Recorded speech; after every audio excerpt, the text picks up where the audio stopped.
नमस्कार। आप हैं शांतिलाल जी मोदी, सिरोही के मूल निवासी हैं और घाची समाज से बिलोंग करते हैं। आप अभी विधायक की दौड़ में हैं। आपने पिछले कई वर्षों से राष्ट्रीय स्वयंसेवक संघ में कार्य किया और भारतीय जनता पार्टी के विभिन्न पदों पर भी कार्य किया। उनको कार्य को करते हुए इन्होंने कई महत्वपूर्ण स्थानों पर अपनी भूमिका निभाई। आज हम शांतिलाल जी मोदी से मिल रहे हैं और उनसे पूछते हैं कि आप विधायक की दौड़ में हैं, भारतीय जनता पार्टी से टिकट मांग रहे हैं, तो आप किस बेस पर, क्या आपके पास रणनीति है, क्या आपके पास योग्यता, इसके आधार पे आप अपना टिकट मांग रहे हैं, कृपया बताइए। मैं सिरोही विधानसभा में घाची समाज के 20,000 कम से कम वोट है, लेकिन दोनों किसी भी पार्टी ने देश आज़ाद होने के बाद आज दिन तक किसी पार्टी ने वो टिकट नहीं दिया। इसलिए हमारे पूरे सिरोही, जावाल और राम सिंह तीनों परगना के निवासियों ने मीटिंग में सम्मेलन बुलाया और सम्मेलन में ये निर्णय किया गया है कि अगर अपने शांतिलाल मोदी को अगर बीजेपी का टिकट नहीं दिया गया तो अपन वोटों का बहिष्कार करेंगे। तो ये क्या आपके पूरे समाज ने मिलकर के निर्णय लिया है? हाँ, ये हमारे सिरोही, जावाल और राम सिंह तीनों परगनों ने मिलकर निर्णय लिया है।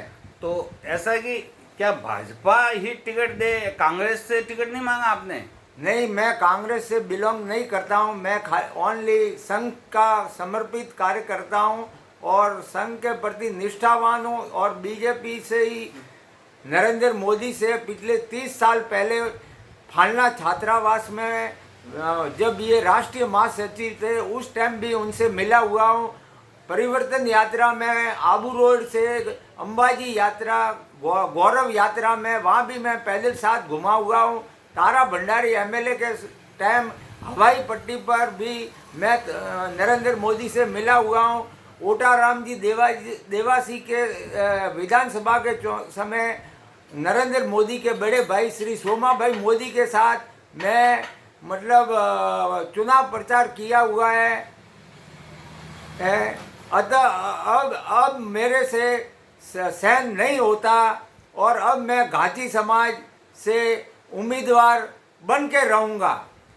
तो सिरोही विधानसभा के अंदर आप उम्मीदवार जिता रहे हैं, तो सिरोही विधानसभा में विकास के मुद्दे के ऊपर आप क्या कहेंगे? सिरोही विधानसभा में विकास के लिए बहुत है। सबसे पहले तो बेरोजगार बहुत है, बेरोजगार युवा बहुत है। अभी लोग बीएड और बीपीएड की ट्रेनिंग करवा रही है सरकार है, लाखों लोग निकल कर आ रहे हैं, लेकिन वो बेरोजगार ओवरेज हो जाते हैं वैकेंसियाँ नहीं निकलने से। उसमें मैं खुद शांतिलाल पटेल भी हूँ, मैंने भी बीपीएड किया हुआ है और मैं 10 साल अशोक गहलोत ने और वैकेंसियाँ नहीं निकाली तो मैं खुद भी पीड़ा भोग चुका हूँ और मैं भी ओवरेज हो गया हूँ। आज मेरी ज़िंदगी तबाह हो गई है। आज मैं गुटखे बेचना और फोटोकॉपी की दुकान करने के लिए मजबूर हो गया हूँ। नहीं तो अभी जैसे कांग्रेस और के बारे में आप क्या कहेंगे? कांग्रेस के बारे में आपके क्या विचार हैं?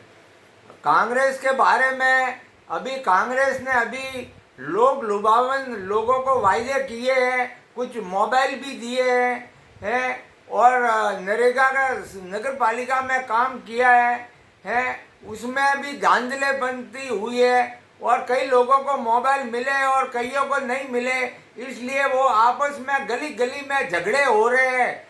इससे कांग्रेस को भारी नुकसान है।